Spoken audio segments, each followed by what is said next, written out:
is how we can leverage this tech that's already in our hands, but in these new, really personal ways, giving us insights, empowering us to support ourselves better. We're looking at how AI can actually be a supportive tool for your mental well-being. Specifically, within apps you might already be using every single day, to sort of unpack how AI can act as a genuinely helpful assistant. Yeah. Providing clarity, helping organize your thoughts, or maybe just offering a fresh perspective when you need one. Yeah, and what's really fascinating here, I think, is how we can leverage this tech that's, well, already in our hands, but in these new, really personal ways, giving us insights, empowering us to support ourselves better. That's a brilliant way to frame it. Okay, let's kick things off with managing daily stress and organizing thoughts, because sometimes just getting your thoughts out is a huge relief, isn't it?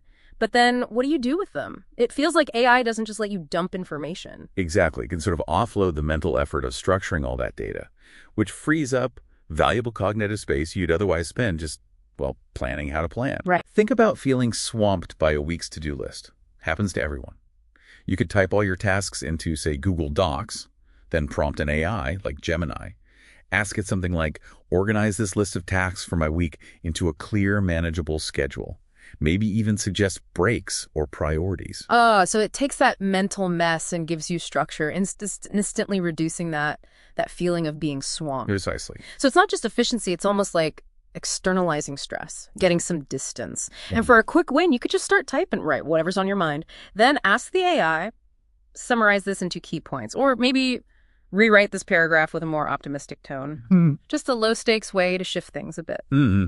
And building on that idea of personal insights, let's explore gaining new perspectives. Understand emotions. Say you track moods or habits in Google Sheets. Lots of people do that now. You could input your data, then ask the AI something like, analyze this mood data, any correlations between sleep patterns and energy levels. Now, obviously, AI isn't a therapist. It can't replace a human expert.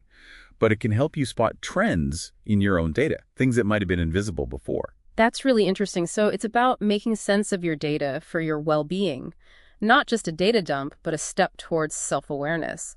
So if you're curious about a feeling, you could ask AI for information. Absolutely. Like, what are some common coping mechanisms for feeling anxious? Or even explain mindfulness in simple terms, just getting reliable information quickly. Okay, here's where I think it gets really, really liberating. Using AI as a safe space, practicing how to articulate feelings, maybe drafting messages without that pressure of human interaction. Sometimes just figuring out how to start a tricky conversation takes so much energy. It really does. And here, the stakes are basically zero. Imagine you need to email a friend, say you have to reschedule because you're feeling low. Yeah. That can be tough. You could draft a quick message in Gmail, then ask the AI, make this sound empathetic and clear while gently explaining I need to reschedule. It just helps you craft thoughtful messages without that usual internal struggle. It can build confidence, too. That's a huge benefit. And beyond emails, you could use it for journaling. Like, help me write a journal entry about feeling grateful today. For sure. Or practicing difficult conversations. Draft a polite way to decline an invitation. It's like having a judgment-free sounding board available anytime. Okay, so we've talked organizing, understanding, expressing. What about just getting information? Right, which touches on an important point. How quickly can we access reliable info about mental health? AI can instantly provide summaries, facts about different topics, or resources. It's about empowering yourself with knowledge. That's a good point about speed, but how is it different from just a quick Google search for these kinds of topics? I'd say it's the synthesis, the way it can pull things together.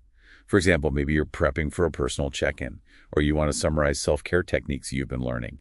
You could ask AI in Google Slides, maybe create 3 slides summarizing key benefits of daily meditation with bullet points. Ah, I see. So it condenses information into useful formats, saves you time and effort. Exactly. Like having a research assistant just for your own well-being. Okay, this is all really practical. So what does this mean for you listening right now? To really get the best out of AI for this, there are a few important tips. First, be clear. Be specific. Don't just say, make this better. Right. Try something like, revise this paragraph to be more encouraging for someone feeling down. Yeah. And second, provide context. Give the AI some background, like, I'm feeling a bit overwhelmed today. Can you help brainstorm some quick de-stressing activities? And third, specify the format you want. Tell it how you want the info. Give me a list or write a short paragraph or summarize this. But, and this is really crucial, what's most important here is understanding AI's role. It's a powerful tool, yes, but it is not a therapist. Absolutely. Yeah. Essential point. It assists with information, organization, communication. Great for that. It does not replace professional mental health support. Cannot stress that enough. If you are struggling, please always reach out to a qualified therapist or counselor. So by using AI thoughtfully, creatively, you really can leverage its capabilities. You can support your mental well-being in some genuinely positive and practical ways. Yeah. And as you think about maybe integrating some of these tools, consider this. How might understanding your own mood, your own habits, better with AI? How might that empower you to advocate for your mental health more effectively in the long run? That's a great final thought. It really comes down to empowering yourself with knowledge.